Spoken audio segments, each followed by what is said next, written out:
Letter કાંડમાં હવે ચોંકાવનારા દાવા। જી હા, લેટર કાંડના જે આરોપીઓ છે તે બહાર આવી ગયા છે અને બહાર આવતાની સાથે તેમણે કેટલાક પુરાવા બતાવ્યા, પ્રેસ કોન્ફરન્સ કરી અને આ પ્રેસ કોન્ફરન્સમાં ચોંકાવનારા દાવા થયા છે, જેમાં પોલીસ સામે આંગળી ચીંધાઈ રહી છે, અમરેલી એસપી સામે આંગળી ચીંધાઈ રહી છે, અમરેલીના કેટલાક નેતાઓ સામે પણ આંગળી ચીંધવામાં આવી રહી છે અને એ આરોપ થઈ રહ્યો છે કે અમે તો ભ્રષ્ટાચારને ઉજાગર કરવા માંગતા હતા, પરંતુ એ લોકોનો ભ્રષ્ટાચાર ઉજાગર ન થાય એટલે અમને આમાં ફિટ કરવામાં આવ્યા।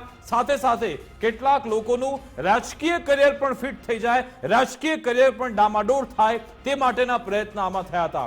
હવે અમરેલી લેટર કાંડમાં મનીષ વઘાસિયા સાથે સાથે અશોકભાઈ અને જીતુભાઈ આ 3 આરોપી હતા અને પાયલગોટી ટોટલ 4 આરોપી હતા।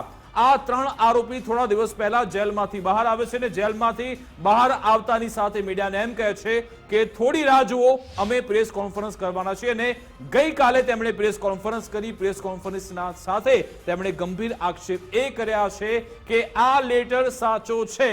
જી હા, મનીષભાઈ કહી રહ્યા છે કે આ લેટર પણ સાચો છે, લેટરની સહી પણ સાચી છે। તેમણે વિગતવાર આખું કહ્યું કે કેવી રીતે મોડી રાત્રે તેમની ધરપકડ થાય છે, પછી તેમને એલસીબી પોલીસ સ્ટેશન લાવવામાં આવે છે, ત્યારબાદ પાયલ ગોટીને લાવવામાં આવે છે, અશોકભાઈની ધરપકડ થાય છે, પટ્ટા મારવામાં આવે છે। આ બધી બાબતનો તેમણે ઉલ્લેખ કર્યો છે, પરંતુ સૌથી ગંભીર બાબત, સૌથી મહત્વની બાબત આમાં એ સામે આવી કે પોલીસ આ લોકોનો જે આરોપ છે, પોલીસ સામેથી નામ લેતી હતી કેટલાક રાજકીય નેતાઓના, જેમાં નારણ કાછડિયા, દિલીપ સંઘાણી, અહીંયાના સ્થાનિક બીજા નેતાઓ, કે શું આ લેટર કાંડમાં આ લોકો તો તમારી સાથે નથી ને, આમના કહેવાથી તો તમે આ કર્યું નથી ને?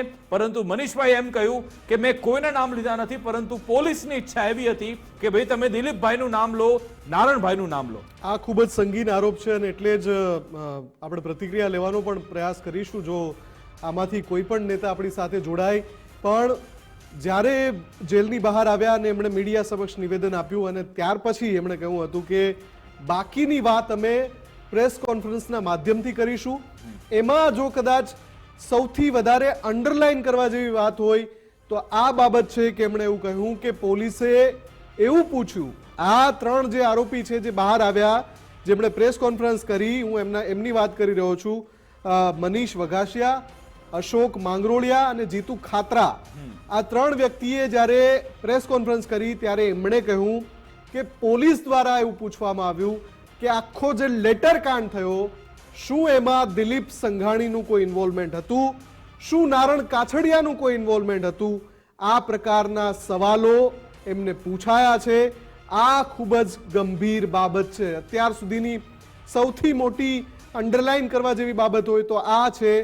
બાકીની જે વાત એમણે કરી છે કદાચ આની પહેલા પણ એ કરી ચૂક્યા હતા, જ્યારે મીડિયા સમક્ષ આવ્યા ત્યારે પણ એમણે કહ્યું હતું, પણ આ વાત જે એમણે કરી છે એના પર હવે નિશાન રહેશે કે આ જે વાત કરી છે એમાં તથ્ય શું છે, શું આ 3 વ્યક્તિ કોઈની દોરવણીથી આ રીતે બોલી રહ્યા છે એ પણ મુદ્દો છે, કેમ કે નામ એ લઈ રહ્યા છે કે આવું અમને કહેવામાં આવ્યું, એવું એ બહાર આવીને કહી રહ્યા છે। સાથે સાથે મુફદ્દલ એ લોકોએ કૌશિક વેકરિયાનું નામ પણ લીધું કે જ્યારે અમારું સરઘસ કાઢવામાં આવ્યું હતું ત્યારે તમામ કૌશિક વેકરિયાના અંગત માણસો ત્યાં હાજર હતા। એ સરપંચ હોય, નેતા હોય કે પછી કોઈ સરકારી કર્મી હોય, એ તમામ કૌશિક વેકરિયાના અંગત માણસો છે તેવો દાવો આજે મનીષ વઘાસિયાએ કર્યો। એટલે તેમણે એવું કહ્યું છે એ સરઘસ વખતે કૌશિક વેકરિયા આવી રીતે ઇનડાયરેક્ટલી હાજર હતા તેવો આરોપ છે। એટલે કે તેમણે એવું કહ્યું છે કે ઇનડાયરેક્ટલી આ બધું જે કારસ્તાન છે કૌશિક વેકરિયાની દોરવણીથી કરવામાં આવ્યું છે। બીજો ગંભીર આરોપ એમનો એ પણ હતો કે પોલીસે મને ખૂબ માર માર્યો છે, પટ્ટે માર્યો છે। તેમણે એમ પણ કહ્યું મીડિયા સમક્ષ, તેમણે હાથ પણ બતાવ્યો કે આજની તારીખમાં પણ મારા હાથનું લોહી અત્યારે મરેલું છે, કારણ કે મને હાથમાં એટલા બધા પટ્ટા મારવામાં આવ્યા હતા। ઘણા બધા પોલીસ કર્મીના નામ પણ તેમણે લીધા। તેમણે નિર્લિપ્ત રાયનું નામ પણ લીધું કે નિર્લિપ્ત રાયજી જેલમાં અમારી તપાસ કરવા માટે આવ્યા હતા, અમારા નિવેદન લેવા માટે આવ્યા હતા, ત્યારે મેં તેમને શબ્દશઃ બધી જ વાત જણાવી છે। તેમણે આરોપ એ પણ કર્યો કે જ્યારે અમને મેડિકલ તપાસ માટે સિવિલ ટ્રોમા સેન્ટરમાં લઈ જવામાં આવ્યા ત્યારે અમારી કોઈ તપાસ કરવામાં નહોતી આવી, ખાલી હું ત્યાં ગયો, મારું નામ અને ઉંમર લખી અને પછી મને જવા દીધો। કદાચ તપાસ કર્યો તો અને સીસીટીવી જો તપાસે તો પછી ખબર પડી જાય। વિકાસ, નિર્લિપ્ત રાયે જે રિપોર્ટ તૈયાર કર્યો છે કદાચ ગુપ્ત રાહે એમણે સબમિટ પણ કરી દીધો હોય, ખબર નથી આપણને કઈ પ્રોસેસમાં છે અત્યારે, પણ નિર્લિપ્ત રાયે જો એ રિપોર્ટ તૈયાર કર્યો છે તો જ્યારે બિન સત્તાવાર રીતે આપણે એક માહિતી મળી હતી જ્યારે નિર્લિપ્ત રાય અમરેલીમાં હતા ત્યારે કે એ ગયા હતા અને આ ત્રણેય આરોપીને મળ્યા હતા અને એ વાત આજે જ્યારે આ ત્રણેય આરોપી જેલની બહાર આવે છે, પ્રેસ કોન્ફરન્સ કરે છે, તો કહે છે કે હા, એ આવ્યા હતા, એ મળવા માટે આવ્યા હતા અને અમે આ બધી વાત જે અમે અત્યારે કહી રહ્યા છીએ એ બધી શબ્દસહ નિર્લિપ્ત રાયને જણાવી છે. એટલે નિર્લિપ્ત રાયના રિપોર્ટમાં શું ઉલ્લેખ થયો છે અને નિર્લિપ્ત રાય રિપોર્ટ સબમિટ ક્યારે કરે છે એ હવે ખૂબ જ અગત્યનું છે. બિલકુલ. અને હવે આમાં આખા કેસમાં દિલીપ સંઘાણીનું નામ પણ બહાર આવ્યું, નારણભાઈ કાછડિયાનું નામ પણ સામે આવ્યું. હવે શું આ મામલાને હવે આવતીકાલથી દિલીપ સંઘાણી કે પછી નારણ કાછડિયા ઉપાડશે કે કેમ તે જોવાનું રહેશે. મને લાગી રહ્યું છે જે રીતના દિલીપ સંઘાણીનો સ્વભાવ છે, જે રીતની તેમની રાજનીતિ થાય છે, ચોક્કસથી આ મામલે તે આગળ આવશે, મને એવું આગળ લાગી રહ્યું છે. આપણે પ્રતિક્રિયા સાંભળી લઈએ.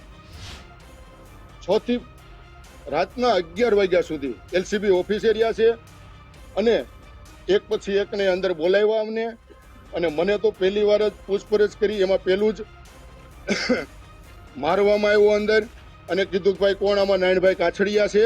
મેં કીધું ના સાહેબ, આમાં કોઈ નથી, આમાં કિશોરભાઈ કાનપરિયાની સહી છે, લેટર પેડ એનો ઓરિજિનલ છે, સાહેબ એનું એફએસએલ કરો એટલે બહાર આવશે. તોય કે નહીં, આમાં કોણ છે, તું કે હાલ નામ બોલ.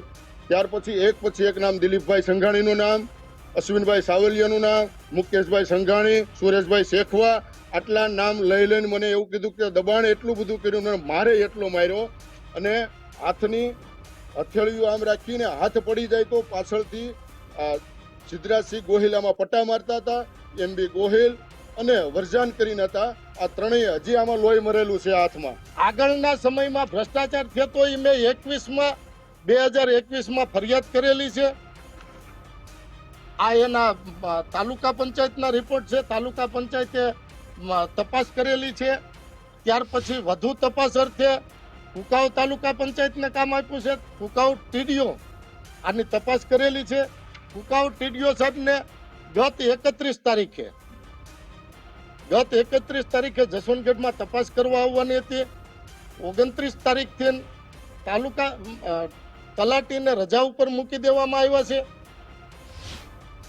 વિકાસ, આમાં સૌથી અગત્યની બાબત એ છે કે એમણે દિલીપ સંઘાણીનું નામ લીધું, એમણે નારણ કાછડિયાનું નામ લીધું. એટલે ગુજરાત ફર્સ્ટ હંમેશા કોશિશ કરે છે કે બીજા પક્ષને જોડીએ જેનું નામ લેવાતું હોય અને ઘણીવાર સંજોગો વસાત એવું બનતું હોય છે કે જે તે વ્યક્તિ જોડાઈ નથી શકતા.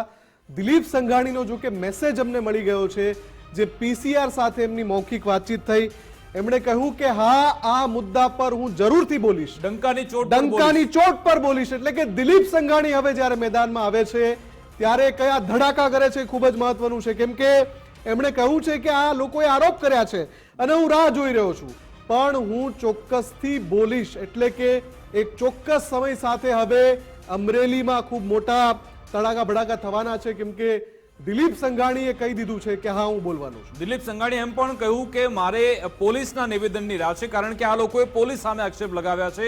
પોલીસ એવું કીધું હતું કે ભાઈ દિલીપ સંઘાણી શું આમાં છે, શું નારણભાઈ છે. એટલે દિલીપ સંઘાણી કહી રહ્યા છે આરોપીઓના તો તેમના નિવેદન છે, પરંતુ હવે પોલીસ શું આ મામલે સ્પષ્ટતા કરે છે કે કેમ, થોડી રાત દિલીપ સંઘાણી જોવાના છે. અને મારે વાત અમરેલી એસપીની પણ કરવી છે. જ્યારથી મુફદ્દલ આ અમરેલી એસપીએ જ્યારે એ 3 પોલીસ કર્મીને સસ્પેન્ડ કર્યા ત્યારથી ગાયબ છે.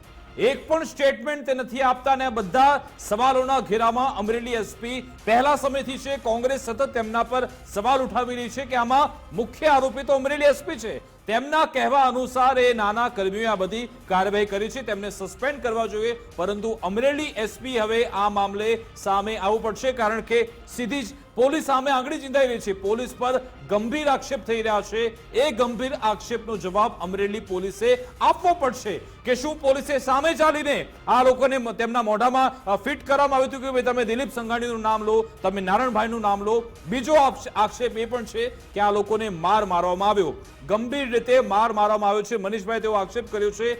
2 આરોપી જે મનીષભાઈ છે અને અશોકભાઈ, તેમણે કહ્યું માર માર્યો. જીતુભાઈ એમ કહ્યું છે કે મને કોઈ માર નથી માર્યો, ના મારી કોઈ પૂછપરછ થઈ છે, મને ખાલી ત્યાંથી લઈ ગયા અને ત્યાં મને બેસાડી દીધું, મારી કોઈ પૂછપરછ કરવામાં નથી આવી. પરંતુ હવે આ બધાની વચ્ચે કોંગ્રેસની મુફદ્દલ જોરદાર એક મુદ્દો મળી ગયો છે અને પરેશ ધાનાણી સોશિયલ મીડિયા પર જોરદાર એક્ટિવ છે. તેમણે વધુ એક ટ્વીટ કર્યું છે.